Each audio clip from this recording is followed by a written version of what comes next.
Rob Bill Jr. here, coming to you with another episode of Uncommon, the Dad Work Podcast.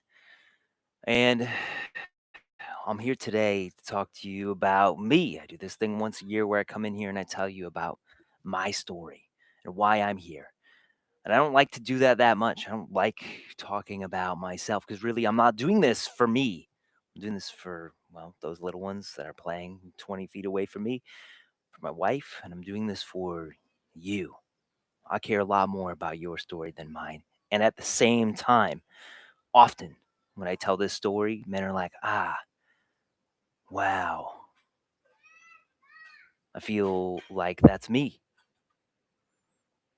And so I'm here to tell you the story. And each one of us has an origin story. We all have our Bruce Wayne Batman story. We all have our Luke Skywalker story. We all do. Few of us take the time to actually look back at it to see where we came from. Even fewer look ahead at where they're going and decide intentionally what they want to build for themselves and for their families. And that's precisely what I'm going to invite you to do through this thing here and now. And it's precisely the reason why I put together the summit that's coming up in September, the Patriarch Summit. 9 men, one vision to reestablish and revive masculine leadership, the likes of which we've probably never really seen on this planet. Myself, Nate Feathers, Ryan Mickler, Mike Salemi, Pat Barber, Gabriel Mira, Daniel Gross, Matt Boudreau, Brennan Schlagbaum, on the fronts that most of us are fighting the battle of our life on. And for some men, that's their health. That's the man himself. That's you, physically, mentally, emotionally, spiritually. For some men, that's the battle of marriage, which we were never raised in a way that showed us how to actually be with a woman, how to love a woman, how to feel a woman, not just physically, and how to forge a lasting, loving, meaningful, joyful marriage, even when life is hard. In our money, our finances. And for the large part, I was left to figure it out. Hopefully, the public school system teaches you what to do, and it sure as hell didn't. And our fathering. All that we have is really the examples that we were given by our own father figures. And some of us had those, and some of us come from homes of divorce where we had to piece that together on our own, where our dads, maybe they tried their best, but we still had to build it for ourselves.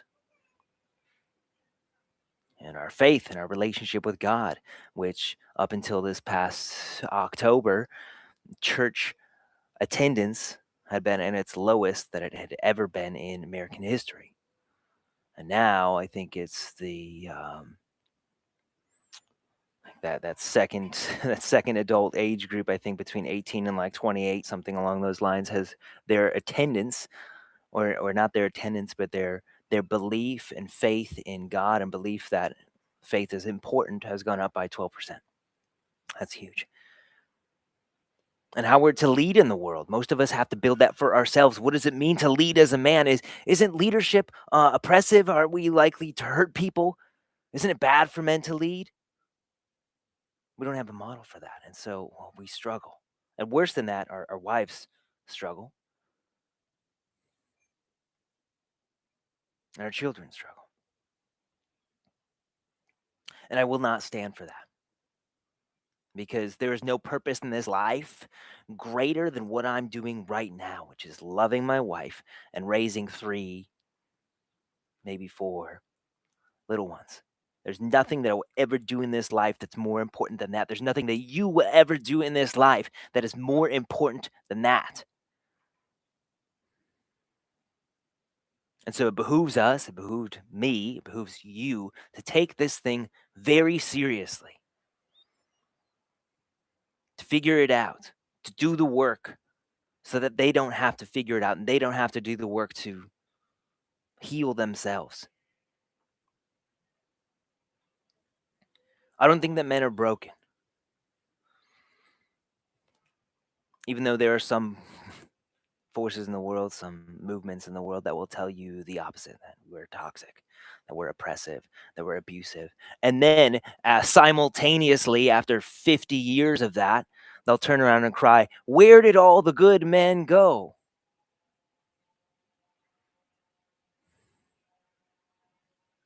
I think that we are handed an incomplete map, an incomplete blueprint. I grew up a child of divorce, and my dad was fantastic. I saw him every Wednesday for dinner. I saw him every other weekend. I got to spend that time with him. My parents got divorced when I was in second grade, and up until that time, what I really remember is, well, he worked a lot. I cherish the two memories that I have of roughhousing with him as a kid.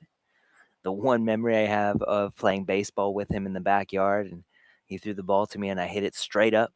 And I swear to God, like Frank Thomas, I hit it up through the clouds out into outer space because I never saw it come down. I cherish those memories. But maybe you can identify with this because when he was home, and he was working two jobs to give us the life that he really wanted for myself and my mom, and to give her the life that, well, she deserved. At least he thought that she deserved, and you probably resonate with that. But when he was home, he was working on projects around the house because, well, those household projects they never cease. And so I remember seeing him working, and that was it. And then my parents got divorced when I was in second grade, and, well, he was removed from my sphere. I didn't have him around, and I spent a lot of time with my mom, as a lot of boys do. The average is one third of children growing up are growing up in a household of divorce or in a single parent household.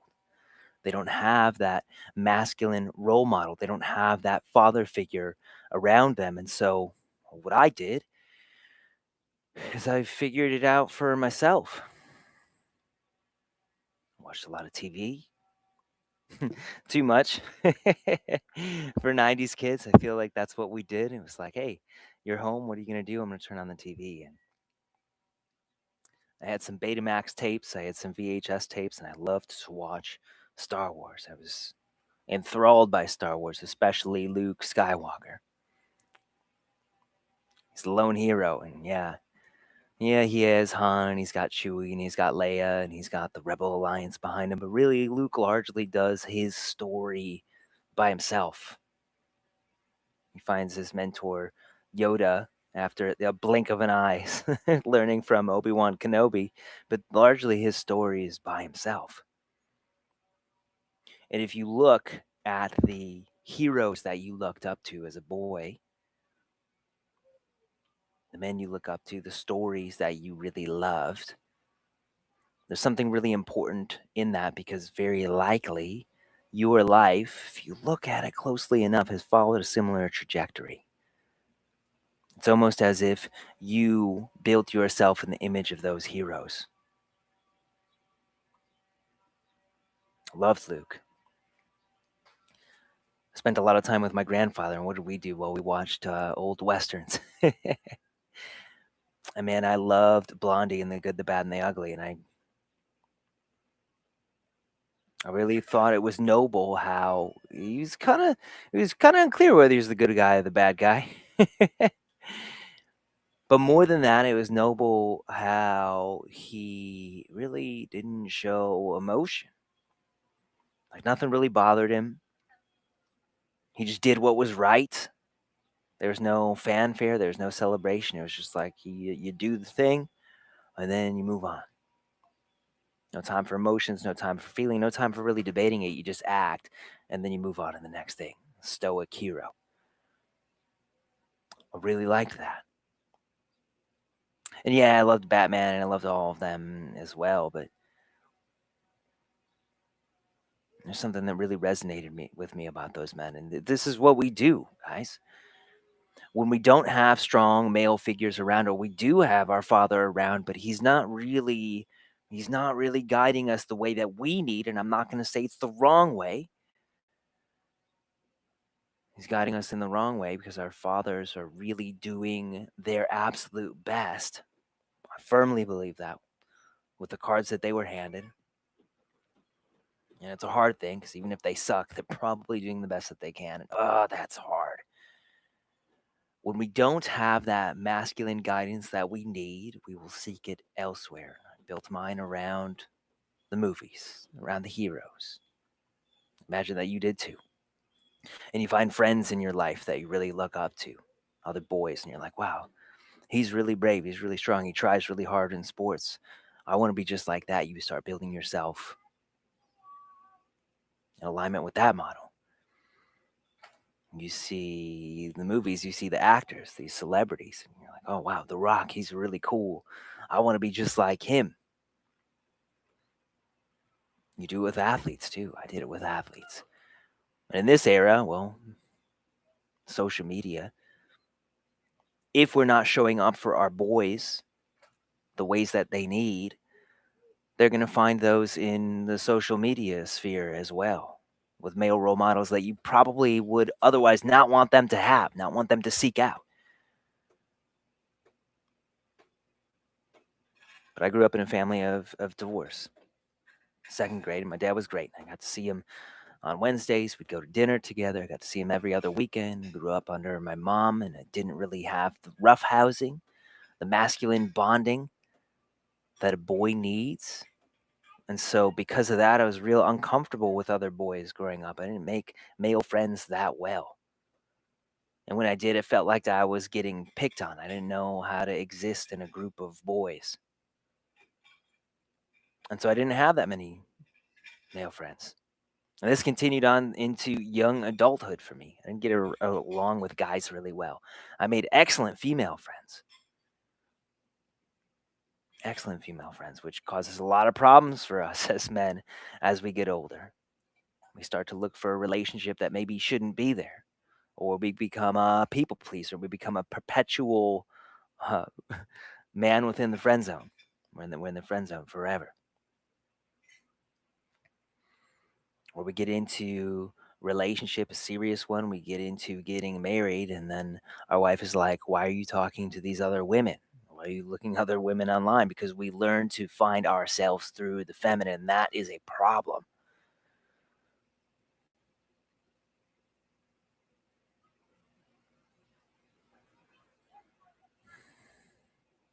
About fifth grade, my mom got remarried to my stepfather. He had this big, booming, deep voice, which was really cool. It was like the deepest voice that I had ever heard. You look up at men when you're a boy. You're like, wow, grown men are larger than life. And he was cool. He was a business owner. I was like, that's really cool. It was really interesting to have a man in the house with me, living with me, that I could observe for the first time. He worked hard. Get up, sunrise, and go to work. Come home, dinner, kick his feet up, TV on, maybe have a beer. It was cool to have that around. He gave me my first job, and I probably worked for him a little bit when I was 12, and then 14 I was on the site doing HVAC work. That was really cool too. Taught me a work ethic in action, which my dad also taught me, but he was removed from me, so it was more just knowledge and words. And also, I can remember being up in the middle of the night when I was supposed to be sleeping, hearing him and my mom fighting physically. I remember hearing impact against the walls, swearing. He had an alcohol problem. I remember that. I can still feel that in my body right now. It's scary for a boy. There's a distrust that's formed in that case. A discomfort, unconsciously for me anyway, with the masculine. Unconsciously for me, a rejection of strong masculinity. An adoption of more passive, safe, more sensitive, more feeling masculinity, where I wouldn't be seen as a threat. Struggled with alcohol, eventually did some little bit of time in prison when I was finishing high school, getting into college. And those are the masculine role models that I had growing up. A lot of men, a lot of boys don't have steady role models growing up. They don't have role models that they look up to and they don't want to build themselves in the image of. They have ones that they can look at and be like, I sure as hell don't want that. And we wonder why we have so many problems in society. And we want to point to all kind of things, but there's little as important as a strong, steady male figure within the home. I graduated high school. I went to college. Maybe you know, maybe you don't know, but I went to school for history. I have a history degree. I have a secondary teaching certification. I spent my student teaching time in Rockford, Illinois, Jefferson High School. It was great. But real quickly, I learned that not all the kids wanted to be there. And there's a lot of bureaucratic red tape. Illinois is really hard to get a job in, even if you graduate at the top of your class. So I did the next thing that people were asking me for help with, which was personal training. I was fit. I played hockey growing up. I trained consistently, ate well, and I started to have people come to me and ask for help with that. And so I started personal training. I got my certification in that as I was finishing my degree in history, as I was student teaching. I got my first job about it's like an hour and 15 minutes away from my home. I was working at the gas station. I put in, I think it was 40 applications for schools, working nights at the gas station in Genoa, Illinois, next to a biker bar. And I had a great time talking to the bikers that would come in the middle of the night. And I got this job opportunity out in Mount Prospect, Illinois. So it's probably about an hour and 15 minutes away. And I was like, I'm taking this because this is what I want to do. I want to teach. Even if it is personal training, it's another way for me to teach. So I went and I took that. And that became a job at a big box gym. Very quickly, I climbed my way up the ladder. I was doing $10,000 a month within 10 months of being there. And that was cool. I was making money for the first time in my life. That was exciting. And my bosses noticed that and they're like, wow, you work hard, but two, people follow you and we want you to come into leadership. I was like, oh wow, that's cool. That's cool. Yeah. Yeah, let me do that. I watched my dad climb the ladder in his life and be vice president of lending at a bank. And so, that was the example given to me. You climb, you work hard, you maintain a good reputation, you take the promotions, you get your little nameplate on the door, you're in a position of authority, you make money. Yeah, I'm going to go down that route. And so I followed that route. And it's no surprise that, having been a child of divorce, my mom ended up getting divorced when I was in college again. I didn't trust that marriage and relationships were really a thing that were sustainable. And if I was ever going to bring kids in the world, that was not something that I wanted for them. And so within myself, I was like, yeah, I don't know about long term relationships. I don't know that marriage is even a thing that I would want to do because clearly it doesn't work out. But I met this girl in Schaumburg, Illinois, at the local breakfast place, and she was hot. And we started dating. And relatively quickly, after a few two serious relationships in high school and college, I recognized that she was something different. She was something that she was someone. She was a woman who challenged me to be better as a man. She challenged me to step the fuck up and not be a little boy in areas and not be so passive and so go with the flow, whatever you want, honey. She challenged me to plan things. And there's something about that because a good woman challenges you to become something greater. A good woman, a wife, draws out the fullest potential within her man. I found one that was doing that for me. And despite my resistance to marriage, real quickly I was like, yeah, I think this is her. And so I bought a big fat rock, a $12,000 engagement ring. I'm embarrassed to say that I spent that amount of money on it now.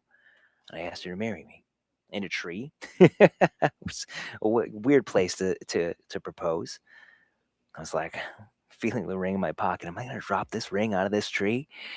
But I asked her to marry me in the tree. And she said, you have a ring. You have a ring. You have a ring, over and over and over again until we climbed out of the tree.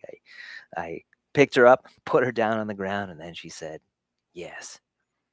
Even though the example that she inherited was a mom and a dad who stayed married, but she can count on one hand, maybe two fingers, the amount of times that they showed physical affection to each other. And so she was also very marriage skeptical. Despite that, we decided to go all in and do this thing. Meanwhile, I'm taking promotions, going to different clubs, getting myself in line to run my own department and eventually my own club, climbing that corporate ladder, schmoozing with the corporate bigwigs, going to the meetings with the suits, and getting myself a Volkswagen CC, which was not at all me. I drove pickup trucks. I drove Jeep Wrangler, and I got this Volkswagen CC, which was so weird. But all of my coworkers drove Audis.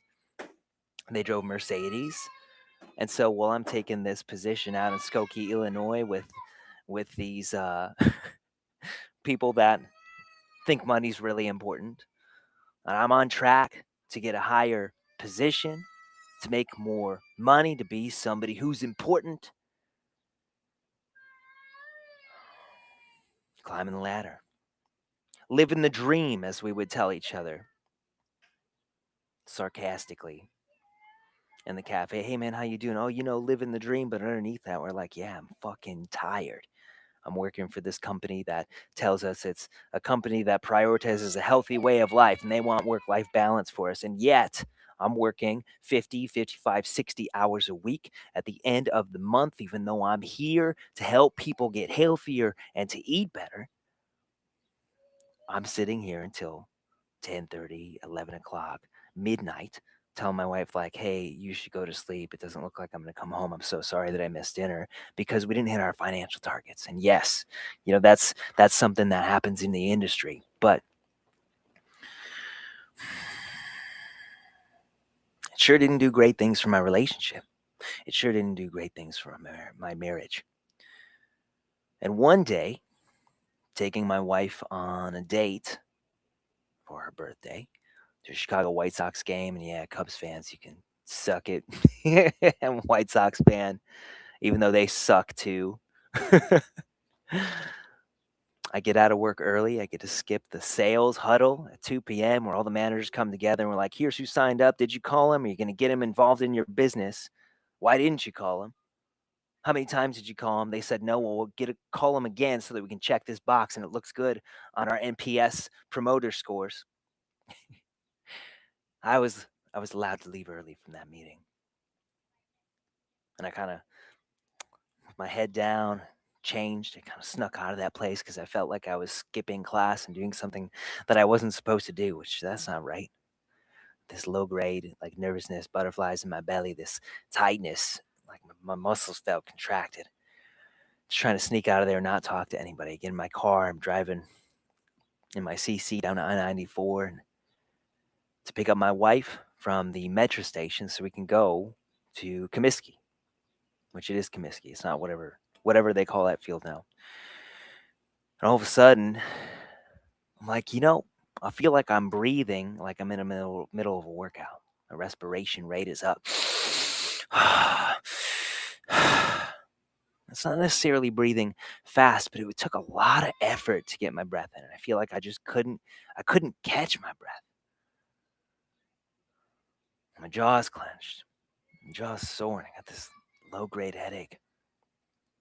I'm gripping the steering wheel like my knuckles are white, and with the other hand, I'm digging the fingernails into it because that feels good, that little pressure on my fingers. And I'm like, I feel like I'm in the middle of a workout. I feel like I'm in the middle of a CrossFit WOD. My heart is beating a little bit faster than it should, but really the noticeable thing is that it's beating hard. Bah, bah, bah, like it's beating out of my chest, like I just saw Jessica Rabbit. At least when Roger saw Jessica Rabbit, and man, she was my first crush when I was a kid. My chest feels tight. And I'm sitting here and I'm like, okay, this isn't normal. I'm breathing hard. I can't catch my breath. My heart is beating really fast. My whole body feels tense. I'm clenching my teeth and I'm like, I'm just going to roll down the windows. That's going to help. That's going to help me like relax for a second here. I don't know what's going on. I'll roll down the windows. I'm going to turn on some metal because I love metal music. I'm going to blast that and just hope that it helps bring me down, but it didn't. It didn't. So I turned the music off because for some reason you think you're going to turn the music off and everything's going to be better. But I'm driving down 994 to take my wife on a date this night that's supposed to be an amazing time, but I'm sitting here on the verge of panic, ready to go over that edge for what feels like absolutely no reason. And I have had men who have come to me and sat with me on a call right here in this space on this camera and have told me that they've had that same moment in the middle of the night. And they've gone to the hospital thinking they're having a heart attack, which, for all I knew that I was having one. And the doctors told them, oh, actually, you're okay. You're having a panic attack. You have anxiety. And so they just send them home.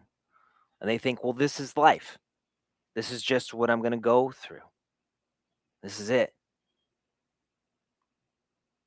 This is what I'm experiencing as I'm driving to take my wife to a baseball game. And it wasn't this, I didn't have this, this come to Jesus moment where all of a sudden I decided to change everything in my life, but I had this thought that came through of my grandfather. My grandfather died with, I was actually reading the note last week, over 30 medications on his bedside table. And once you start taking one, then they got to give you another one to mitigate the symptoms of the first one, and then it's just this hairy mess.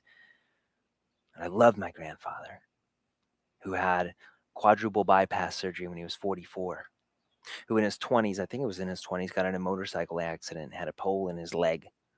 The most brilliant man mathematically that I'd ever met. He could do complex mathematical equations in his head. And he just sat, he watched Westerns, and he had a math book. And he would just get these math books and just do all of these equations in his head and just write them down on paper. And when the new engineers came in with their fancy adding machines, he was like, oh, that's cool. Let's do this equation. I'm going to do it in my head. You do it on your adding machine. Let's see who gets it done faster. And he would do that. He was brilliant. But growing up, his body was never right. At least as a boy, that's what I experienced. He could never really play with me the way that I needed. Love my grandfather. Used to go on fishing trips with my grandfather, and I loved the fishing trips. But I stopped going because I was afraid.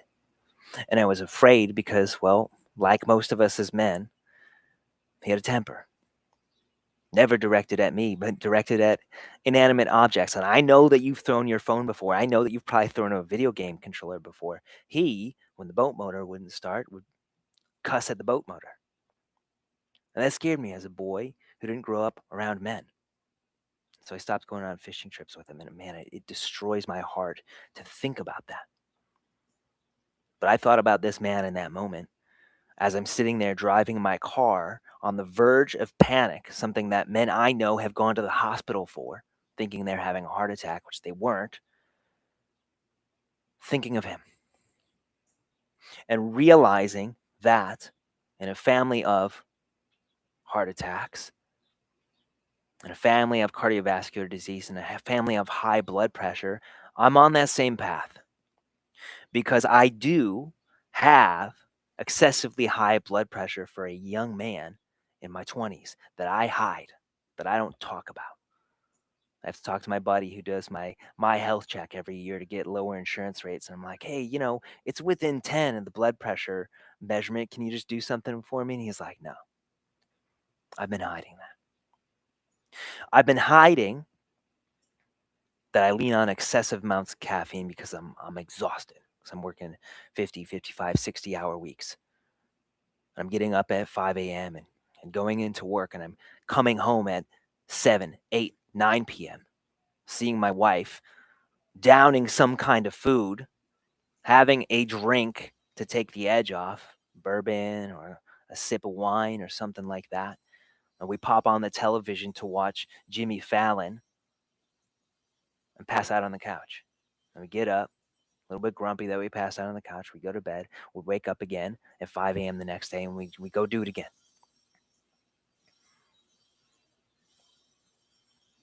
I'm hiding. I've been hiding, and now I have to contend with the fact that I eat keto during the week and I'm lean as fuck, but on the weekends I binge. I put down a box of Girl Scout cookies. I get Portillo's on the way home for my cheap meal, which is not a healthy way to be. I have to contend with the fact that in order to feel something, in order to feel alive, I'm going to Pornhub minimum of once a day, but sometimes 3, 4, 5 times a day, and I hide this from my wife. And it's not to feel chosen. It's not even to feel like a man, even though that's what it sometimes feels like. It's because I need something to get me up, to get me inspired, to get me motivated, just to feel something.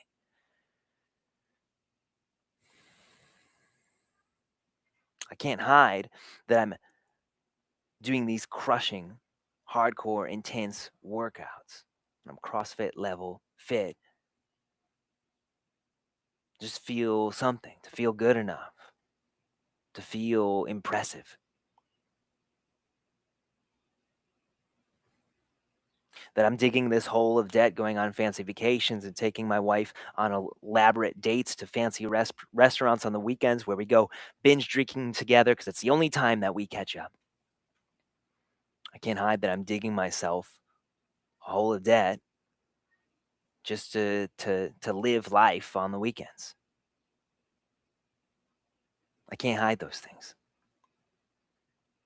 And it occurred to me that I'm relying on binge eating on the weekends. I'm relying on binge drinking on the weekends. I'm using caffeine just to get by, needing porn in order to feel something, hardcore workouts, forging my identity through work and saying yes to everything because I don't know how to say no. And I got to climb that ladder to make the money and have the title. And my marriage is more distant and disconnected, and we're both more unhappy than ever. And that when we got married, we swore that we wouldn't go down that path. I wouldn't go down that path of divorce. She wouldn't go down that path of having a civil but disconnected, unromantic marriage. And yet, here we were, more distant, more disconnected than ever. And we're freshly married, even though we're living the dream. We're working the 50, 60-hour weeks. We got money. We do all the cool things on the weekends. We go on cool beach vacations. We got married on a beach. But man, we're not happy. We're not even good.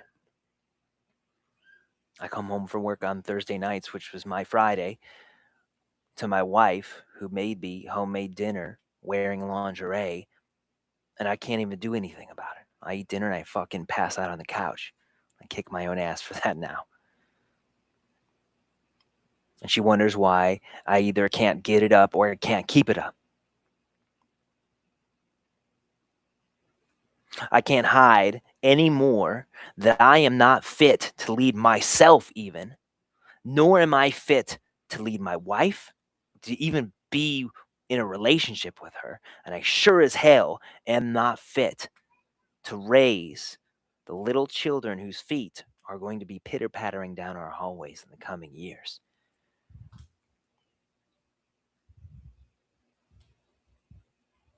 And so we go to the baseball game. And I do what men do, right? I'm good. Let me just have a couple more Modelo's. Let me have this ballpark hot dog that's delicious, and let's just enjoy ourselves. Maybe I'm going to get laid tonight. And I don't know if it was me waking up the next day or if it was a week. Don't know if it was the next day or a week later, but I had heard on the Ben Greenfield Fitness podcast of this guy, Wim Hof, who used cold therapy and breath work in a lab setting where they injected him with E. coli. He used those things to influence his immune system and his nervous system so that he didn't experience any effects of the E. coli. I learned how he could use breath work and cold in order to lower blood pressure, to lower anxiety, and improve depression. And I had heard on, I think, the Tim Ferriss podcast of this guy, Andy, who made this Headspace app about how meditation could do those things too. Could improve your health physically, but also mentally and emotionally. It could improve depression. It could improve anxiety. It could improve your relationships. And me not wanting to go down the route of 30 medications, I was like, well, fuck this. I'm all in on that. And I remember sitting for my first meditation on the couch in our apartment in Schaumburg, Illinois, and coming out of a 5-minute meditation, my head had turned to the left, opening my eyes, looking in a completely different location within the apartment, and being able to breathe for the first time.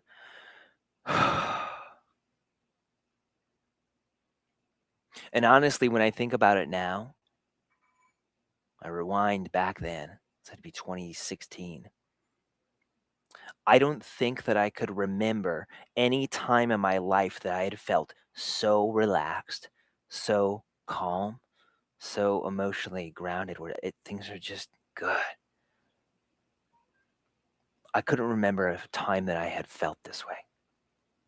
From 5 minutes doing a silly meditation with Andy, guiding me to breathe and to let go of my thoughts and see them like clouds passing in the sky. No matter how silly and ridiculous and stupid the meditation felt, I'd never felt so calm.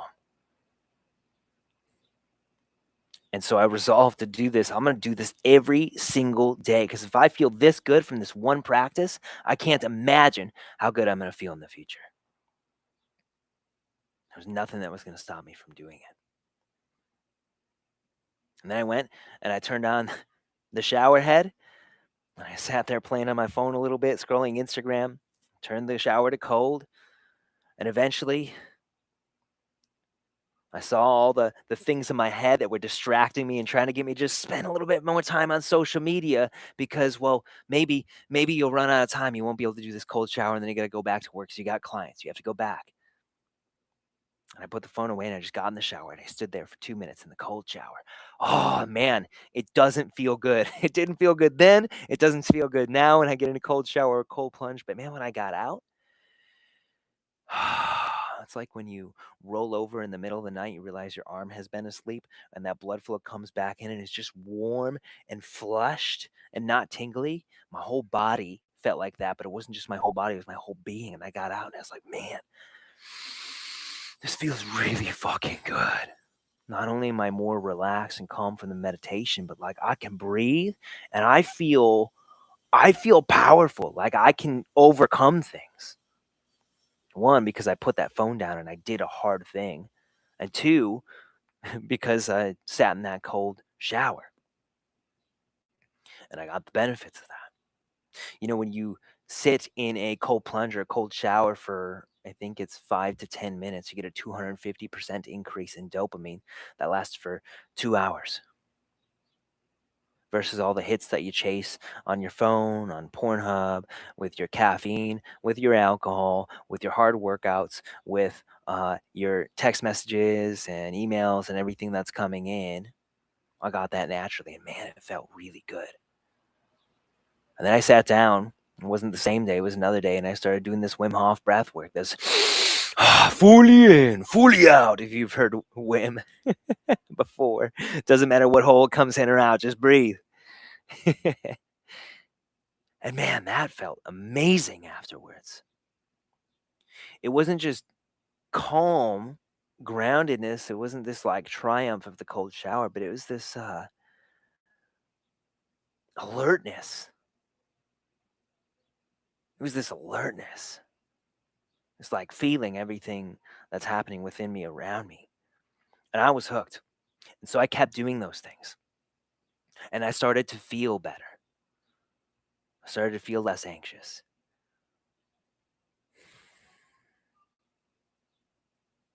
I started to take control of the things that I was doing uncontrollably, living life on autopilot, drinking, the caffeine. It's like, I don't need this shit. The porn, which that one took me years to break that habit, but you take it one day at a time, man.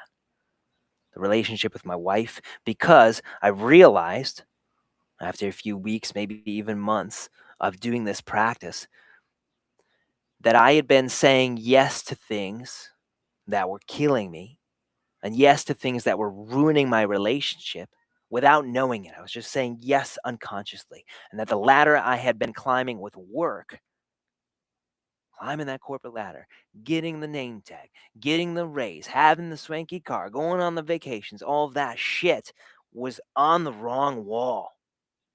And what I really wanted was a meaningful, loving relationship where I could feel this joy and this calmness and this laughter that I was getting in my meditations, my breath work, and in the cold shower. I wanted that with my wife.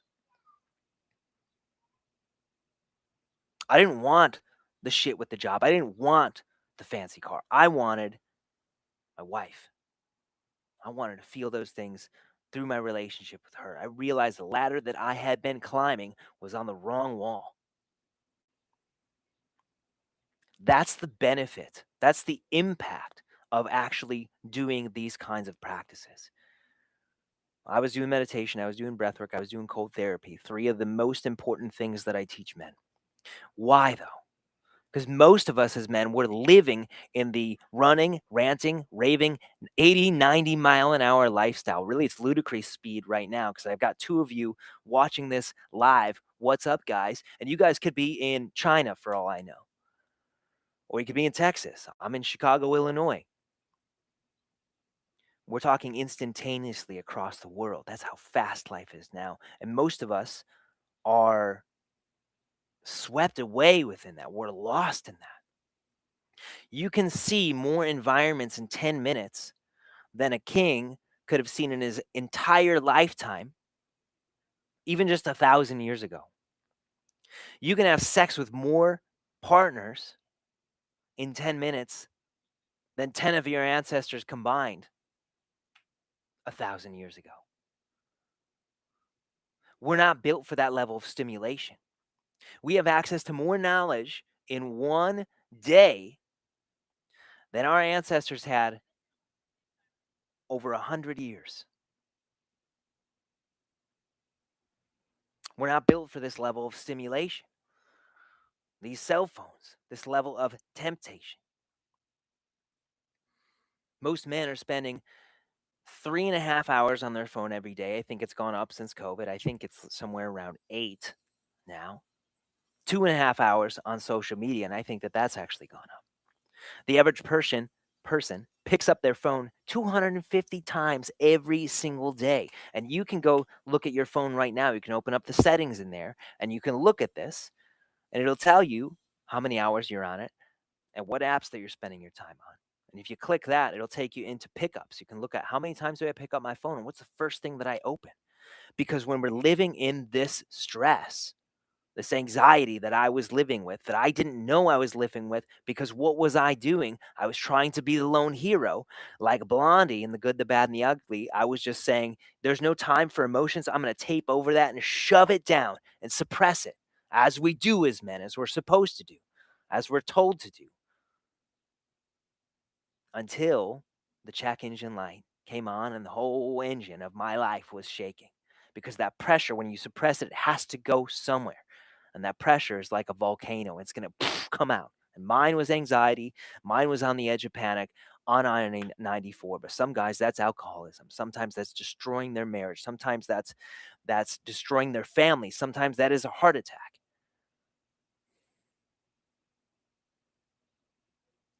I'm doing these things because, well, that's what I was taught. That's what I pieced together from the masculine models that I had inherited. Because, guys, we're living in a stress response that is nonstop. We are built to spend most of our time in parasympathetic dominance. That's rest and relaxation. Where we can have a relationship with our wife and really like look into her eyes and see the colors and this beautiful design in her eyes that no one's ever had in the history of the universe before. We can almost see her soul in there. We can hear the laughter of our children. We can hear them stomping like my son down the hallway. Knowing that as she's opened the door and it's 6:30 in the morning, that little 15-month-old is going to toddle his way out to me and he's going to hug my leg and he's going to go, because that's how he says up. And I get to pick him up and I get to love him. But most of us guys were not there because we are living in sympathetic dominance. That's where I was. My nervous system was locked in fight or flight because of how I grew up, because of how I learned I was supposed to be as a man, and all of the coping mechanisms, the counterfeit comforts I was using to keep myself going. I was locking myself into a stress response. And when we do that, we live unconsciously. We lose 80% of the blood flow to the thinking areas of our brain, rendering us effectively dumb cavemen. That's why my grandfather would swear at the boat motor. It's why I used to throw this phone. It's why I threw controllers. It's why I punched holes in the walls of our first apartment that we had when I would get angry that some old guy bought my wife flowers at the restaurant she was hostessing. Because when we're locked in that fight or flight response, it's us versus the world. It's me versus Arctodus simus, the peak apex predator of the last ice age. 2-ton bear that can run 40 miles an hour. That's what your physiology is built for. But that's not what's in front of you. What's in front of you is the inflation that has you wondering, am I going to have to pull money ahead for groceries this week? It's the unmarked letter that came in the mail, and you're like, is this from the mortgage company? What is this? It's a text message that's cryptic that just came in from your wife, and you're like, shit, is she in a mood? Did I do something wrong? It's politics. It's the next election that's coming up. It's the message from your boss. The email, it's like, hey, we need to meet. And you're like, oh shit, am I losing my job? What's going on here? It's the constant low grade stress response. We lose our ability to think and choose our actions and to live intentionally. And we live unconsciously. And that unconscious living is largely what we inherited from our own upbringing, from our own father figures. What am I doing? I'm working. I'm climbing the ladder just like my dad. I'm drinking just like my stepdad. I'm having a not so good relationship just like I saw with him and my mom. I'm following the same paths as the men who came before me because I'm living on autopilot. That's all that we can do. That's all that we can do as men. Until we learn how to take control back. And in yoga, we're talking about meditation and breathwork right now, even cold therapy. These are practices that are called pranayama. Prana means energy. Yama means control. These are energy control practices. This meditation, this breathwork. What does it do? Well, it calms the nervous system because through the breath, via the respiratory sinus arrhythmia, when you inhale, you stimulate the stress response. When you exhale, you stimulate the relaxation response. You literally, not usually, you literally use your breath to bring yourself down into rest and relaxation, activating the relaxation response. And the more you practice it, the more you make this your default state. So you operate from here all the time.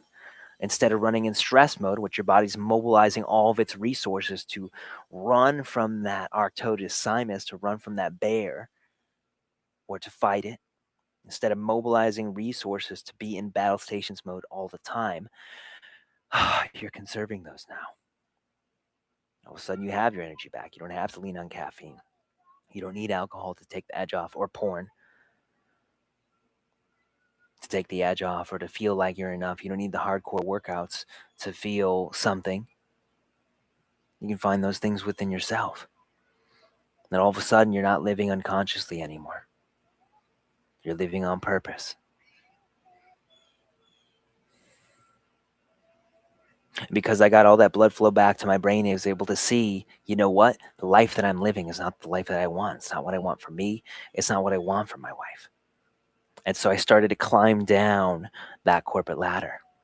And I remember sitting with the regional bigwig who was excited to have me on the path of running my own department. And I was like, hey, man, JR, I don't think I want to be here anymore. And I don't want you to feel like I'm quitting on you, but I'd really like to go back to my home club and be closer to my wife. He said, I understand that. And you're not quitting on me. And let's make it happen. And so I stepped out of the path that I was on. And I moved closer to home, even though it wasn't going to be the pathway to the title that I wanted, the position that I wanted. And I worked there for a little while, doing the same job, and that was cool. But eventually, I recognized that I was still saying yes to things that were out of alignment with my inner compass, that I didn't want to say yes to, that didn't feel right to me. They didn't feel honest to me. And yeah, I get personal training is a sales gig. I get it. It didn't feel right for my heart. So I started to step down out of assistant manager jobs, out of sales jobs, and into frontline jobs. Like, let me just be a trainer. Let me just be a nutrition coach. Let me just help people with their lifestyle. Let me just lead the way that I see fit to lead. Let me just help people improve their lives. And so that's what I did. And it wasn't just that, though. I started to bring this new stuff that I was learning into the way that I coached people. I started to bring in breath work to modulate the nervous system, even improve your performance. But more than that, help you recover and feel like a human being when you're not working out, when you're not at work. Brought in meditation to help people be really present for the first time. I had people doing cold therapy. I'm standing at the desk writing programs, and my coworkers, multiple of them who probably didn't talk to each other about this, would ask me, hey, can I just stand next to you? And I was like, yeah, well, that's weird. That's weird, but yeah, you can stand next to me. And this happened enough times that eventually I asked one of them, I was like, well, why? Why? That's weird. Why do you want to stand next to me? And what they told me was, it just feels calming to be in your presence. I was like, okay, proceed.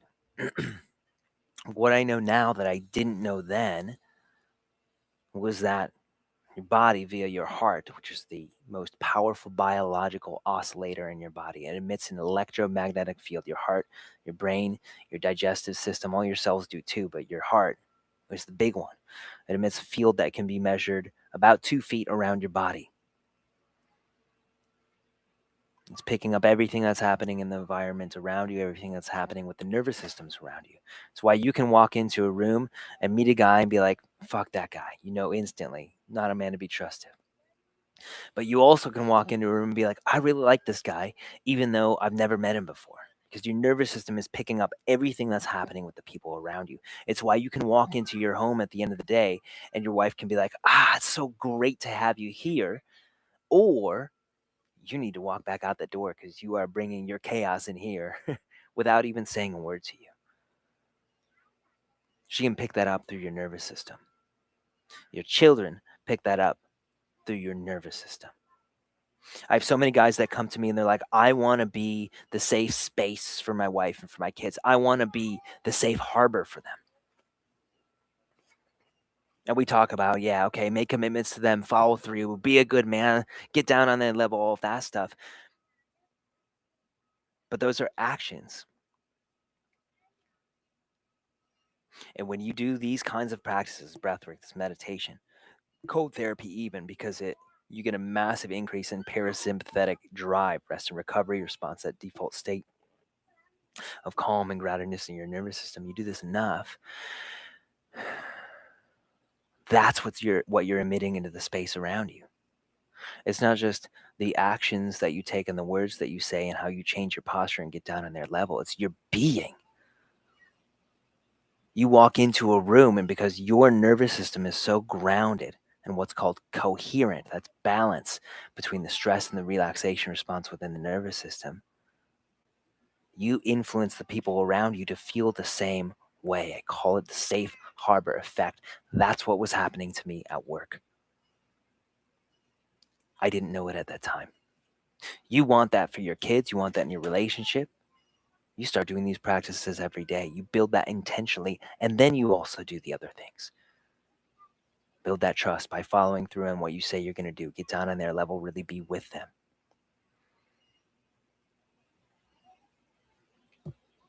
You want to be present. You do your breath work, and then you meditate, and you invite in everything that's happening around you. What are the sounds that you can hear as you're listening to this, driving your car right now?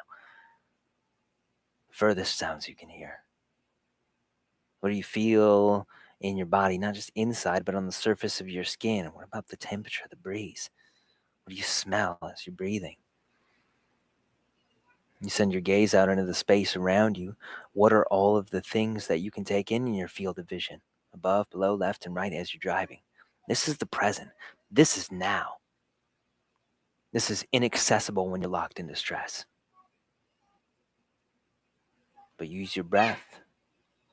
Use your awareness and meditation to come into that parasympathetic activation, that relaxation response. All of a sudden, you are calm, you are grounded, you are grounding into the people around you. And our role as men is to serve as the electrical ground, to take any charge in the space around us from our wife, from our kids in life, and to be able to dissipate that like an electrical ground. We do that through these practices.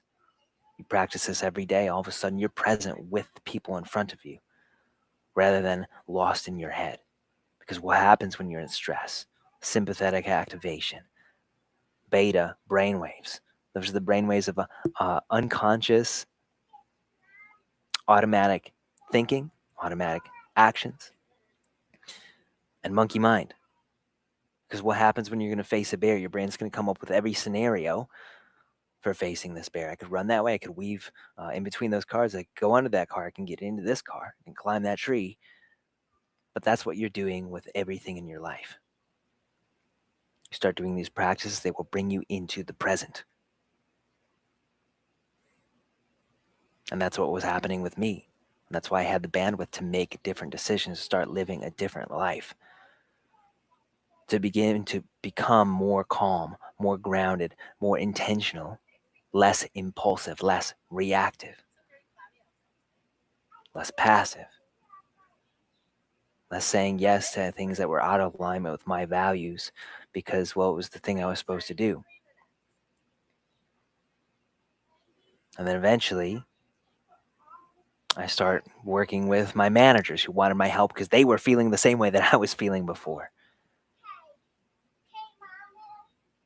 And for years, I dreamed of stepping out of this gig, working for somebody else and creating my own thing, but I'd never had the balls to do it until COVID happened. Everything, the whole world shut down. We got laid off. But luckily, at that moment, I had the groundedness, the vision, the clarity to that day reach out to the people and the clients who I knew were the right fit and say, hey, I'm building something new. I'm building something different. We're going to do integrated work together. Yeah. Health. We're going to get you strong, conditioned, flexible AF. But this isn't just about the physical, this is about the mental and emotional too. And so we're going to build that program because I had realized that just like strength and fitness, if you're going to run a marathon in October, I can plan backwards and periodize the program starting today to get you marathon fit come October, that I could do the same thing with these inner practices, with breath work, with meditation, with cold therapy, with all of it. If you want to be more patient, I can build that. We can build that program out together. You want to be more present, we can build that out together. Well, you want to be more connected to the people in front of you. You want to be more empathetic. Empathy means to feel into. You want to feel what's happening with your wife and with your kids, with the people in front of you. We can do that just through practicing it every single day. Because when you do these practices for 3, 5, 10, 15 minutes, what happens? Well, you tell your nervous system, this is where I want to be. This is the default state that I want within myself. And you start to ingrain that. That's a long-term shift. You want to make a temporary shift before you go into something that's a little bit uncomfortable, before you go into a meeting, before you come home from work and you walk into that house and you know you need to be with them, but you're still in your head about all the things that you need to do with work, all the things that could go wrong. You're still in your head about that. Well, you take a moment, 1, 2, 3, 4, 5 minutes to breathe in your car. You walk into the garage and you drop into your breath. You shift into that coherent state through your long exhales, activating the parasympathetic nervous system. And then you walk into that house as that present, patient, loving man they need and deserve. Because they don't need the armor that you have on from work. They don't need the sword that you have for work when you walk in there. They don't need that part of you. They need the man who's able to walk into that garden and not crush it and trample it. They need the nurturer. They need the gardener from you. And so we owe it to them to transition before we even walk into that house, to hang those things up with reverence and to walk in as the nurturing gardener. And that's what I was ready to bring forward to people. And I had men who would never have reached out to me begin to reach out to me and say, hey, man, I'm in the hospital. I had a heart attack. And I've seen what your path has been, and I want help. And I want you. I had men who had blown up their marriages and came to me, and they're like, I'm so ashamed, but I need help. You're the guy that I want to talk to. All of a sudden, it was men who were coming to me. And that's where this thing that I'm doing, that's where all of this began. I didn't set out to be a coach. I didn't set out to be a social media influencer. I'm not even an influencer now. I didn't set out to be famous. I didn't set out to make money. I just wanted to help myself and my family, and then to help the people who wanted help, the men who wanted help, the men who needed help in my sphere. One of my friends at that time reached out to me and said, hey, let's put together a men's group. He was a therapist. And I was like, okay, let's go. And that evolved into what we're doing here. Order of Kings, King's Forge, the Kiva retreat that's coming up this upcoming October. And my business grew. And I leaned in. And I got coaching. I skilled up by going through men's wisdom work with Zat Baraka. He was of the lineage of David Deida. If you've read any of David Deida's stuff, if you read The Way of the Superior Man, essential reading for you. Because just like everything else in my life, I wanted to make sure that I was qualified for this. I want to make sure I was qualified to really guide you. And it was through that, being held for 6 months and then eventually a year in a container with other men, who were also working on sharpening their edge, reclaiming their masculinity, which I was very feminine, having grown up with my mom and having rejected a lot of masculine traits because I thought that they were scary and I thought that they were abusive. That I really learned what it was to be a man. I told these men what I wanted to accomplish, and then, well, they didn't just let me get away with not doing it. No, they held me to it. They'd ask me how it was going. And if I didn't follow through, they'd tell me, like, hey, we need a consequence for you because if you don't do this, you're going to have to do that consequence. And more than that, being held in that container with them and then sitting in a real retreat with other men, opening their hearts, practicing real presence with other men for the first time ever. I came back home. I wasn't able to just have all this knowledge in my head about how I was supposed to be as a man. I came home with an embodiment of it. Able to be in presence with my wife. Able to be in presence with my kids. It was a few months into COVID that we found out that we were pregnant with my first son, with Theodore. And maybe you don't know, but up until that time, was every single month, my wife joked with me, "Oh, I'm pregnant. I'm pregnant. I'm pregnant." And neither of us really wanted kids. We wanted to live that dink life, that dual income, no kids, because, well, the story in our heads was that kids were a nuisance. And that you're not going to have any money for yourself. And like my life is about my own self-realization and being who I want to be. And my own pleasure and being my best self. And then, standing 10 feet over here in the spring, it was a cool day. It was cloudy. I was working out. And the sun shone through the clouds under my skin. You know, the way that warm sun feels on a cool day. And my wife's standing there and she says, "I'm pregnant." And I don't think I really said anything. I don't think I said anything at that moment. But I knew that this one was different. This one wasn't just a joke. And that she was for real.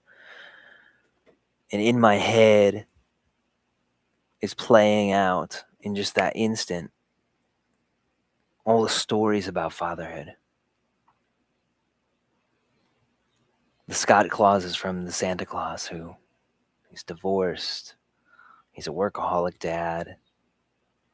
He's too busy for even his own son on Christmas Eve. He picks him up late, almost forgets all about Christmas. The Peter Panning in the movie Hook, another workaholic. And Jack is so disillusioned with his dad that he draws this beautiful picture on the airplane of the plane's on fire and it's crashing and everybody has parachutes except for his dad. The deadbeat dads who, in sitcoms, Homer Simpson and Peter Griffin and what's his name, Al Bundy and All in the Family, and everybody in what is it? What is it? American Family? I don't even remember what it's called anymore. That was out when I was in college and high school. All these dads who are just the butt of the joke. They're a joke. They're completely incompetent. They don't know how to take care of themselves or anybody else. They're idiots. They don't know how to make themselves food or where the pots and pans are. They don't know how to cook food. They're just going to burn it, and if they're charged with the kids, they're just going to get takeout because they can't cook for them. They don't know how to do laundry, and so if they're charged with taking the kids for a couple of days or weeks, well, they're going to have to buy new clothes. This is the tropes of fatherhood that I inherited. And I was like, no. I never wanted kids because of that. Never wanted a kid to bring kids into a world where that was the father that they might inherit. But here, standing at the fence, looking at all these stories about what fatherhood is, and all the stories that when you become a father, you're going to be exhausted all the time. You're going to say goodbye to your body, your health, and your fitness is is gone. Goodbye, rad bod, and hello, dad bod, and say goodbye to your marriage because you are now the least important person to your wife. And you guys are going to grow apart. You guys are going to be roommates for a while, but it's okay. After the kids leave the house, you have time for you again, and you're going to have no money. You're going to be so tired, you're going to need coffee all the time. Goodbye to your sex life. All these stories about fatherhood, all that stuff flashed through my head. And in that moment, it's like, okay, I'm going to be a dad. Fuck those stories. Fuck them. Just because they're somebody's story doesn't mean that they have to be yours. It didn't mean that they have to be mine. And just like I pulled myself out after that moment of anxiety and panic and having to face all the areas that I wasn't leading, but I was being led by counterfeit comforts and coping habits, I wasn't going to go down that path. And I realized that I could build any path, I could write any story that I wanted to. And so I was going to write a different story about fatherhood, about being a husband to a mama. That we were not going to go down that path of the roommate phase, that it was me and my wife. We had this conversation above all else before the kids. That I wasn't going to be the exhausted, tired dad who's just too tired to play with the kids and he needs to lean on coffee all the time.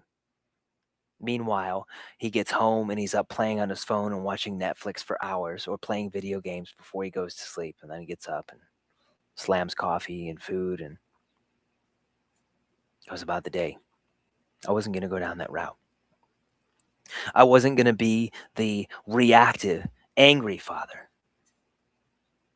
unavailable to my kids who couldn't show love to his kids. I wasn't going to be the dad who worked so much that he never had time for his kids. I also wasn't going to be the passive, incompetent doofus that we see on TV nowadays. The happy wife, happy life, whatever you want, honey, who just can't take care of himself and needs a mom to rush in to rescue him and make everything right for him and the whole family. I was not going to do that. I was dedicated to forging a different identity of fatherhood, one in which I was patient, energetic, present, deeply engaged, empathetic, able to feel into my wife and my kids and what was happening in front of me.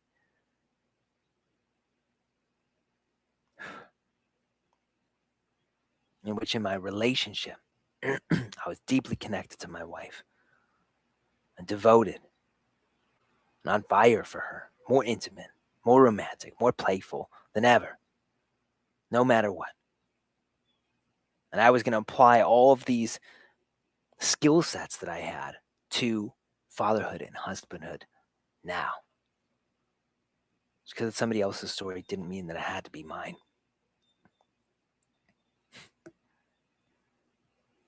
And man, nobody really prepares you for for fatherhood.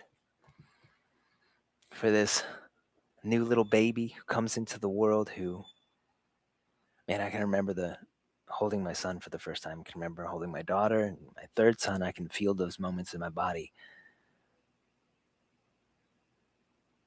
I can feel them now. Thinking and feeling that there's nothing that I will not do for this child. I'll fucking murder somebody who tries to hurt him.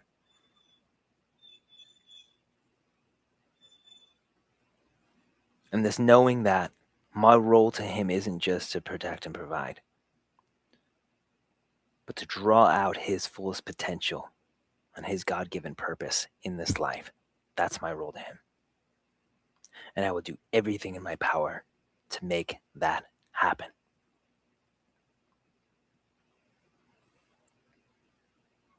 And man,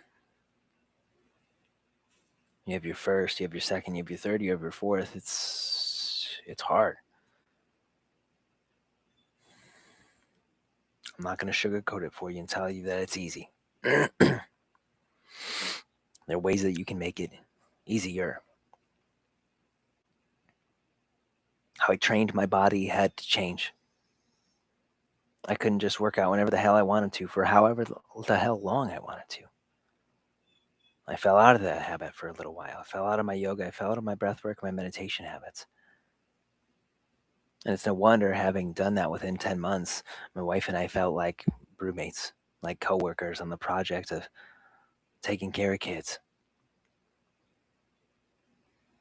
Couldn't remember the last time we were intimate, had sex, had really felt connected.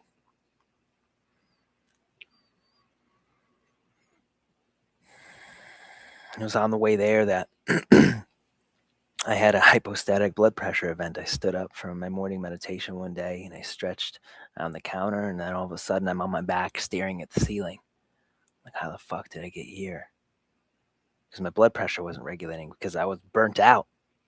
I was in adrenal exhaustion. So because of that, I just fell down. Because I had spent all this time getting myself healthy. But none of those things that I was doing fit in my life now that I was a dad. And I could either continue down this path and be physically unhealthy and to be distant from my wife and disconnected again in a new way, or I could figure it out. And so I realized that I had to be a lot more intentional with my time. And that if I was going to be the present father for them, who was deeply present and available and engaged with them and running a successful business, I had to carve out time that was outside of the family time and outside of my work time. And so I started getting up earlier in the morning, because really, what was I doing? I was sleeping I was in bed 8 or 9 hours a day, but a lot of my time was on my phone playing and swiping. And instead, well, I could get up 15, 20, 30 minutes earlier, and I could get my workouts and I could get my breath work, my meditation, everything done early in the morning before the family even wakes up. I could carve out dad hours in order to put in the work to make myself physically, but also mentally and emotionally fit for service to them. Because there is no way that I could steward my son to his fullest potential, or my daughter, or my youngest son now, if I wasn't there myself.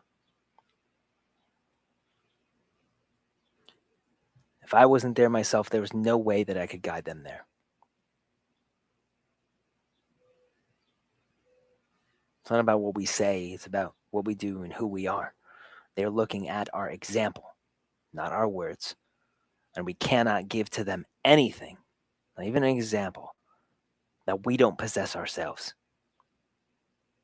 And I was falling short, and my health was telling me, my marriage was telling me, because we were roommates. And so I had to shift things. I had to carve out dad hours. And some of my men, they do this first thing in the morning, just like I do. And some of my men, they do this in the evening. Doesn't matter whether it's 10 minutes, 20 minutes, 30 minutes, an hour, 2 hours, some of my guys do. Who is it that you need to be in order to give your wife and your kids the life that you want for them? That's what you need to do there. If it's physical health, that's where you're going to work out.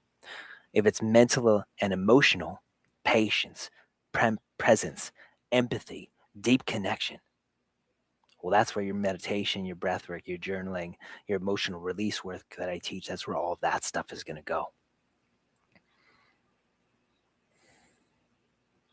We owe it to them to put that work in so that they don't have to, and so that they don't have to recover from us. And then I go into men's wisdom work. Then I go into retreat, and I come back and I bring this level of presence and patience and empathy, but also this masculine embodiment that I had to hold in front of other men who were in my face with it, telling me, no, I don't feel your heart. I don't feel you in your cock and your balls. You feel passive. You feel like a baby right now. I need more from you. And I was able to bring that home to my wife and be assertive and be more decisive and to be a fucking lover for her. because I think that you probably do the same thing. All that we hear about the invisible load for our women, we're always coming home like, well, what do you want, honey? How can I help you? Let me share the load. Let me do 50% of the labor. That's the men that I experience anyway. And really, what she needs is she just needs you to be assertive and just take action, to come in and to read the air. Ha! What's happening in here? What's out of place? What's undone? I know what we do every single day. When you're in stress, you can't see those things. So that means that you have to transition when you get home and then just do and just serve. We inherit this model of marriage that we're raised to be two independent people, to take care of yourself and do your own thing. And then we're put into this relationship as two independent people.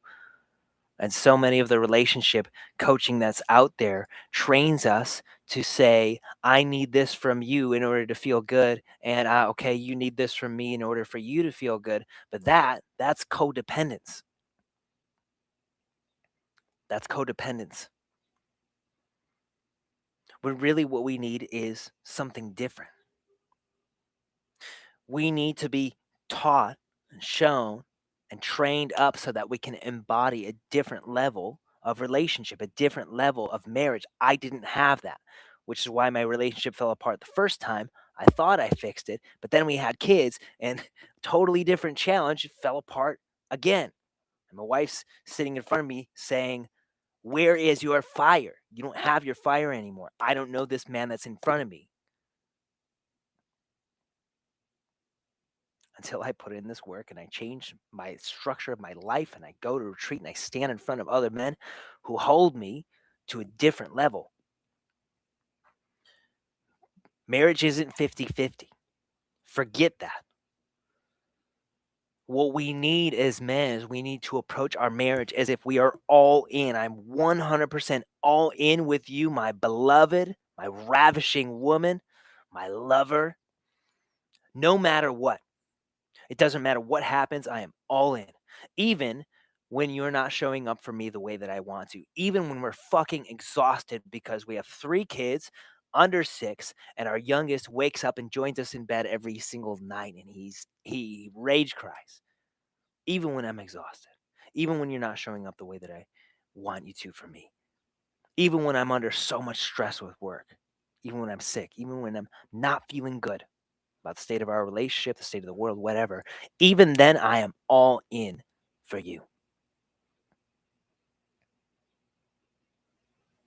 No matter what. That isn't independence. That's not codependence. Doesn't matter whether you're filling my cup. I am here showing up for you. In the Bible, what's written in there is that they become one flesh. 2 individuals, 2 souls come together. We're no longer 2 independent individuals or codependent individuals. We are one integrated being. That relationship becomes a sacred union. The depth, the love, the power of which feeds your children. I didn't know this. As men, we're supposed to be initiated one into manhood and then second into the responsibility of husbandhood, which is also the responsibility of being a father, of leading a little family. I wasn't. My bachelor party was a shit show, and I imagine yours was too. I didn't get that download. One flesh, one sacred union. I am all in with you no matter what. I will fight for my connection with you even when we have these kids around because I refuse to become a tired, distant, resentful, disconnected roommate sitting next to you on the couch as we both swipe on our phones, feeling miles apart. I refuse that.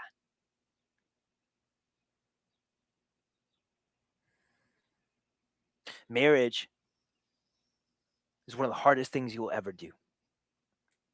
because you have to fight everything else that's pulling for your attention in order to stay connected to your wife, in order to stay connected to your Ezer Kenegdo, your beneficial adversary or your helpmeet, who is created to be strong where you are weak, as you are strong where she is weak. Marriage is hard. Marriage is challenging. Why? Because if you're strong where the other one is weak, if you are beneficial adversaries, then you're pushing into each other all the time. And what does that do? You push two hands together, it calibrates them. You know, two hands on a firearm or anything, it steadies. And also, when you push into each other, when you come home and she is overstimulated and exhausted from managing kids all day long, or she's been at work and now she's come home and the kids are crazy and she's overstimulated, and that stress of hers comes out sideways at you, that discomfort, that's not here to break you down and to leave you broken down. Just like you go to the gym and you lift weights and you put more weight on the bar in order to become stronger, that discomfort is meant to actually build you. Not just you as a man, physically, mentally, and emotionally. And I'm not telling you to take abuse, but to build your marriage and your relationship, because that is the moment where that embodiment of the safe harbor, being able to bring that calmness, that groundedness, that safety, that love radiating out of your heart, that first moment that you kissed her, the first moment you laid eyes on her, the first moment you asked her to go on a date or to marry you, the first moment that you made love, you can radiate that out at her in that moment. You can see that that woman is under there. You can shift the whole mood within the house, the whole storm within the house. If you can hold that frame, keep your heart open, your chest up, your hands relax, your jaw relaxed, your belly relaxed. You can be that safe harbor for a woman. You can receive her. And it's being able to hold her through that challenge. And the same thing with your kids. That makes the two of you stronger. That deepens the attachment, the bond, the unspoken, invisible bond of trust and intimacy between the two of you. She knows that you can handle her no matter what. And so many guys drop into the comments and they're like, what? Am I supposed to take abuse from a woman? And no, you don't take abuse. You also don't accept bad behavior. But you do have to recognize that a woman is a completely different thing than you. The symbol of the masculine, what is it? It's the sun. That's why we talk about inside of our work, staying solar, that exercise that I just told you, that most cherished moment with your wife, the first time you made love to her, the first time you laid eyes on her, the first time you kissed her. You can think of that right now. You can feel that in your body. I know that you can. That is your inner sun. You connect that, you radiate that out to the people around you. That is more powerful than the breath work. We talked about the safe harbor effect. You are influencing her, your kids, your dog, even through your nervous system. It's called relational energetics. That's being the safe harbor. What does the harbor wall do in a storm? It holds. It bears the storm surges, keeping everything within it, all the boats and maybe the little people that are in the boats, safe. The water rises, it falls, but it shields them from the surge. Wind, gusting, rain, battering, lightning, all of it, it keeps everything within the harbor safe. Not through cold rigidity, but being able to remain grounded and firm without emotionality, without getting upset about it, just holding. And if we can hold that, that inner sun, that inner object of happiness is what I call it. I'm giving you all my tools right now. That sun is always up there above the clouds. When those clouds clear, it gets to radiate down on her. When her mood passes, you get to radiate that out at her. Your woman is not solar like you. Your woman, the symbol of the feminine, is the moon. She is lunar. Maybe you don't want to tell her this, but my representation of the feminine inside of Order of Kings is the werewolf. She is a motherfucking werewolf. How she feels about you, how she feels about the relationship, how she feels about life, how she feels about the kids has to do with everything that's happening right now. The sun, the rain, the stressors in her life, what's going on at work, what's going on in politics, how she's feeling the flow or lack of flow of love between the two of you and appreciation, all of that stuff. It has to do with how she's feeling right now, not your track record, anything like that, right now in this moment. And as the masculine, the more that you can hold that, the more you can steady that, the more that you build that trust, that intimacy. She is changing every single day. She goes through her cycle, her menstrual cycle. She's the werewolf. She comes out of that winter into the spring. She starts to awaken. She starts to enliven. And then we hit the summer where she ovulates.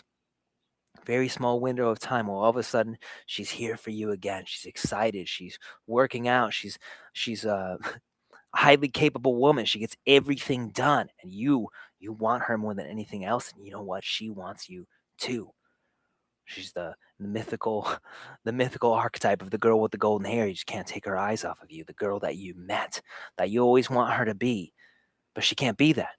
You see, because she's not a man like you, where she's the same all the time. She has the same circadian rhythm from one day to the next. She's a werewolf. She's on the lunar rhythm, and then the fall sets in. And then excitement starts to wane. She's not the girl with the golden hair anymore. She moves towards the end of her menstrual cycle. She's different every single day. No one has taught you that. Nobody put you through an initiation into husbandhood and fatherhood that told you that your wife is a werewolf and that you don't have to hold steady and be that safe harbor for her just because women, but because she's your Azer Kenegdo. She's strong where you are weak. She's a completely different organism than you that will enhance your life and challenge you, not to break you down or because she's a woman, but because those challenges elicit your fullest potential. And if you can hold that space for her, and even when things are crazy busy, if you can be assertive, just like you were the first time that you asked her out on a date, and you could say, hey, babe, I made reservations like I did when I came home from retreat. One, you're getting your hair and nails done, you're getting a massage on Friday. Here's the time. I got the kids taken care of. That's assertiveness. That's being a man. She doesn't want to have to plan shit for you all the time or have to ask you. And then you can tell her, hey, next Friday, childcare's already taken care of. This is the kind of place you're going. Put on your sexiest outfit. I'll be here to pick you up at 5 p.m. And then you do that and you take her out to this surprise place. And maybe you're like me and you even you know what she's gonna get. You're like, give me two options. You order food for her. She feels that you care. She feels taken on your adventure because what are the core questions of the feminine and relationship is, does he see me? Is he willing to fight for me? Which, as we've been in marriage for a long time, what happens? We stop seeing our wife. We stop telling her we're beautiful. We stop just putting our hand on her. We stop courting her like we did at the beginning and taking her on dates. And we stop fighting for connection. We have a disagreement, we shut down, we go away, we run away. Instead of fighting to stay connected with each other, we fight to get away from each other because we just can't handle that she's a motherfucking werewolf. What does the feminine need? Well, she needs to know, just like your daughter, that she is pretty, that she is beautiful, that you choose her every single day. And we can do this. We can talk about love languages through gifts and acts of service and words of affirmation and physical touch and quality time. All of those are different ways just to say, I love you. I'm devoted to you. I'm thinking of you. We can talk about that. She needs to know that she's beautiful. And a woman's work is to unveil her beauty. This is not your work. Your work is to let her know that she's chosen, that you think that she is beautiful, and to take her on your adventure. Wherever you're going in life, it can't just be about her and the kids. You have to be building something that's bigger than you. You have to have a vision and a purpose that you're building towards, and you have to take her on that adventure with you. And part of that is, hey, I arranged this adventure for us. And here's where we're going. Here's when we're going. Here's what you need to wear. Let's go. And you have to be willing to fight for her 100% all in until the bitter end. And this not going to be a bitter end in that case. And it's not going to be this fairy tale, you live happily ever after, because life is going to hit you with the absolute hardest, most challenging things that you can imagine. And if you put this work into your marriage, then you're going to face that with an Ezer Kenegdo. You can face that together, in relationship, in connection. The two of you versus the world, instead of two individuals facing each other and then facing all the things outside of them at the same time. No matter what in your marriage, it is the two of you versus the problem. It is the two of you versus your disconnection. It is the two of you versus the kids. It is the two of you versus whatever the stressor is in your life. When you're locked in stress because you're in sympathetic overdrive, it's always going to be the two of you versus each other. Adversaries, not lovers. But if you put in your work in the dad hours and you transition and you have this frame of being the sun and being this harbor, you can absorb anything. You are the electrical ground for the home. And you understand what a woman is, that she's a werewolf. And she needs to feel chosen. She needs to feel courted. She needs you. She needs to know that you're going to fight with her. Not fight with her, that you're going to fight for her no matter what. And that you are going to take her on a grand adventure. She wants to be part of your adventure. She doesn't want to plan it for you. That she will open to you in ways that you can never imagine. I didn't know that. I was never given that example. And I bet that you weren't either.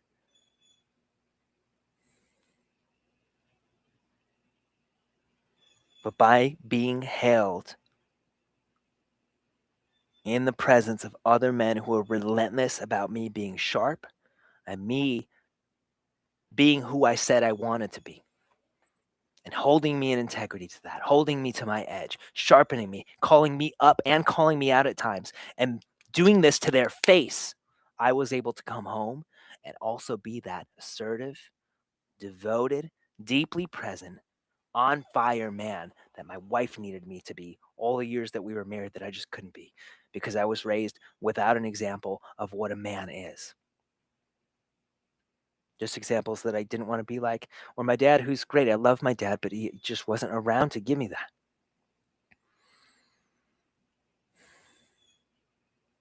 And so I came home and I started being that man and doing those things. And now, this is 3 years removed from that, my wife and I have a more intimate, more fiery sex life and relationship, and a more deeply connected relationship than we've ever had in our entire lives, even with 3 kids under the age of 5. Because you can have that relationship. You can forge that. It's going to be work, but you can do it. And then, like me, if you face the hardest year or hardest times of your life because you stand for what you value, and you realize when you get a threatening letter in the mail related to your political views, that the decision that you make, the actions that you take, are going to be the example that your children witness. And you ask yourself, if my son is in this same situation, whatever the situation is that is happening in your life, if my son is in this situation, how would I want him to navigate this?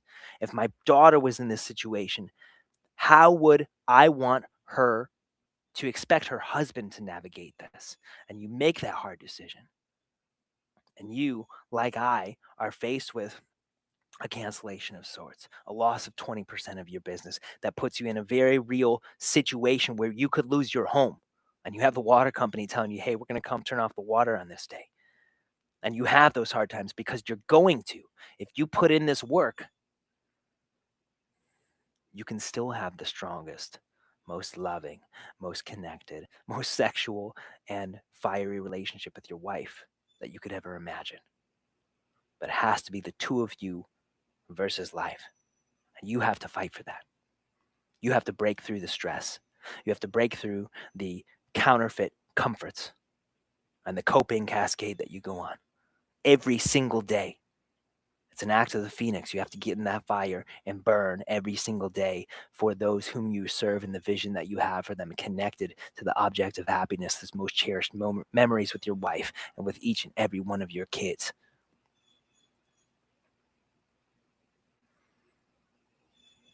Even in those hardest of times, if you put in this work, you can come home at the end of the day.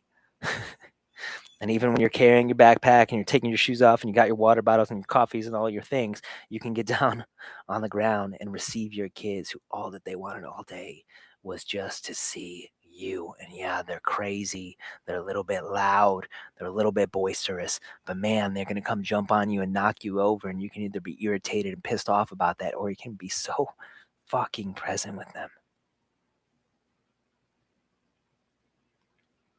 and really feel that this is the best part of your day. This is why you do all of it. For this, right here, when they are so excited to see you. And you can have the presence and the energy and the assertiveness and the vision, because you're not in stress all the time, to see what's going on with your wife and to see where she's at capacity and to step in and just do, because you know what's out of place, you know what needs to be done. And you can round up the kids and pick them up and say, hey, babe, go take a bath. Go run out to the store. I know we need this thing. I want take 10, 20, 30 minutes to yourself.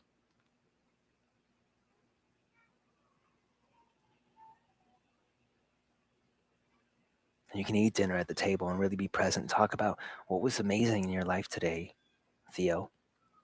What was hard and how did you face it? What are you so excited for tomorrow? And you can really connect with your wife. And instead of just shooting the shit and talking about what's hard at work, you can say, hey, what was amazing for you today? Whether it's at the table or at the end of the day when you're laying in bed before you go to sleep. What was hard for you today, my love? Man. And just be there and just soak that in and listen to that. I didn't know that you were going through that. I'm sorry. How do you feel about that? How can I serve you with that? And my love, what are you so excited for tomorrow?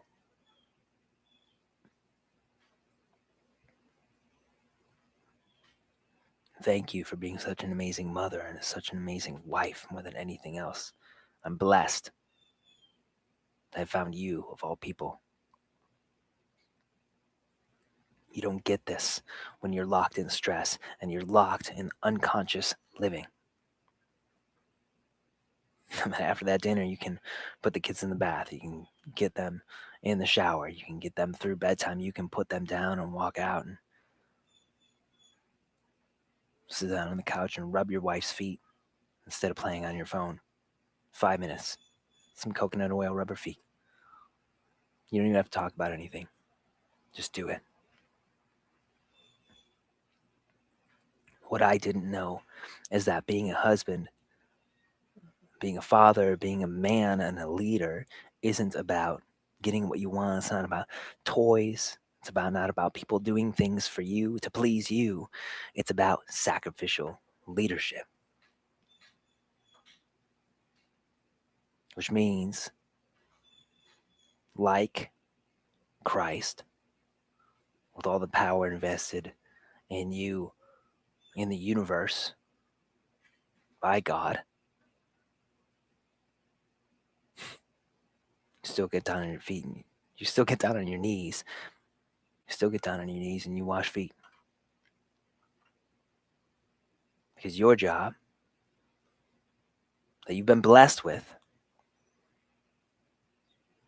is to fill them from that blessing within you, from that fullness within you, to make your wife's life as blessed and amazing as possible so that she can pour into the kids and back into you, to steward her and your kids to their fullest potential and the fullest expression of their God-given purpose in this life by serving them, not by asking to be served by them or expecting them to show up the way that you want them to. Being able to stay on their level and be in relationship with them regardless of where they're at. To be able to hold their emotions through the ability to hold your own and stay level and patient, present, here no matter what.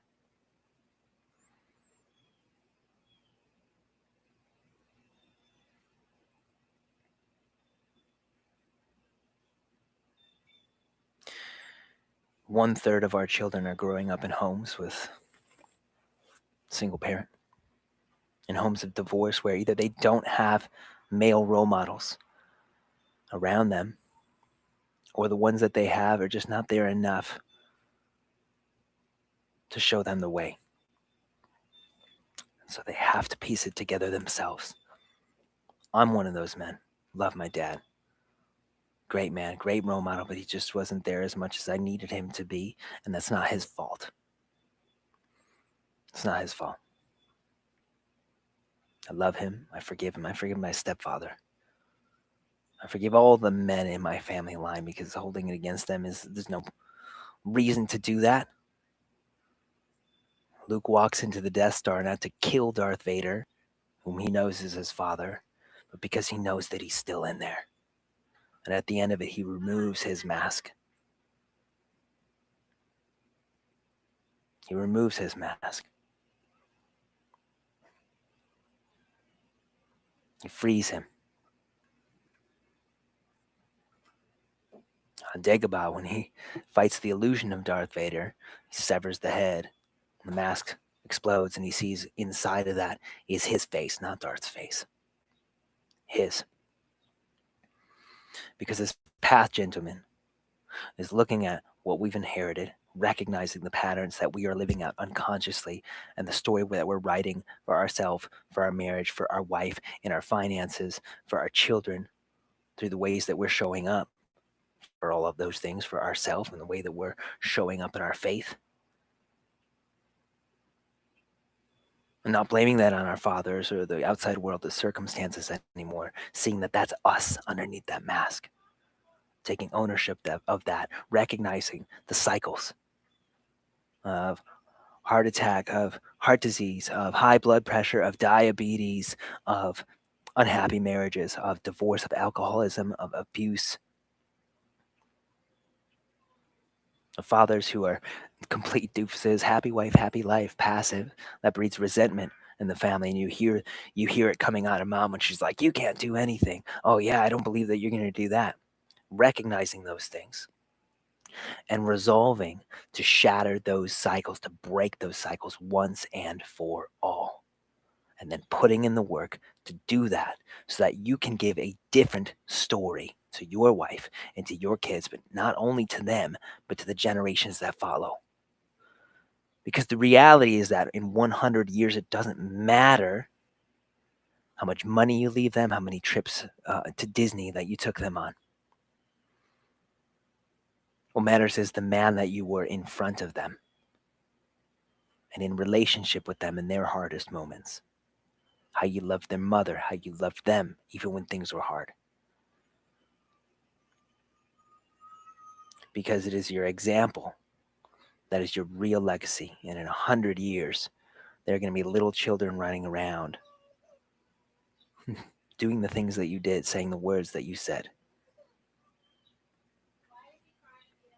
That's your real legacy. That's what we owe to them. Fatherhood isn't just this thing that we're like, oh, I'm going to give them a better life and we get to go make money. This is a responsibility and this is an opportunity to show them the way.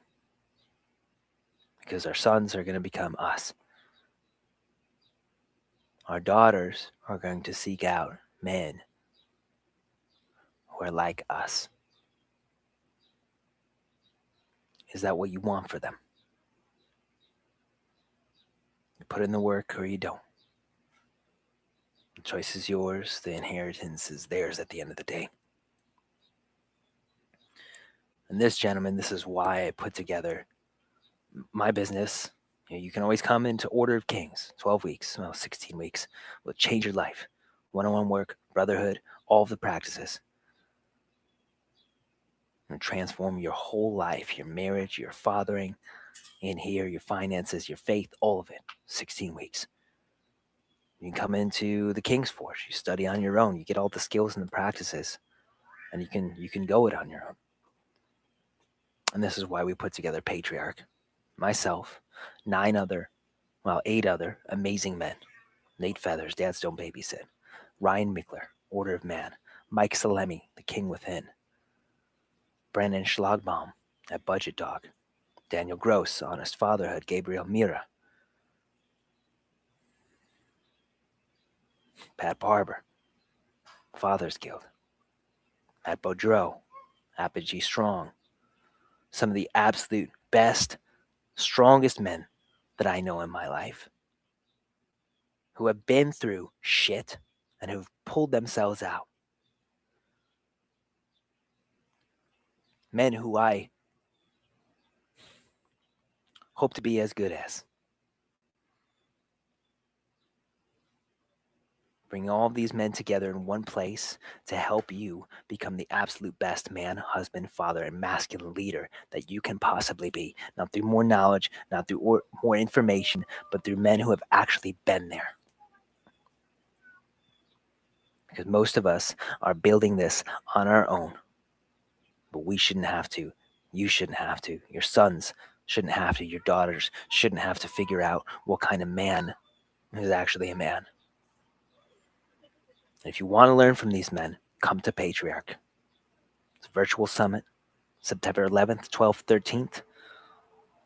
$17. It's so inexpensive.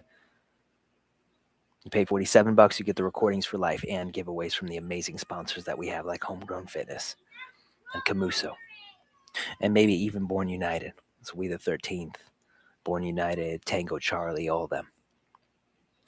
That, my friends, is all that I have for you today. Thanks for this long one today. Appreciate you. Thanks for being here. And have an uncommon day.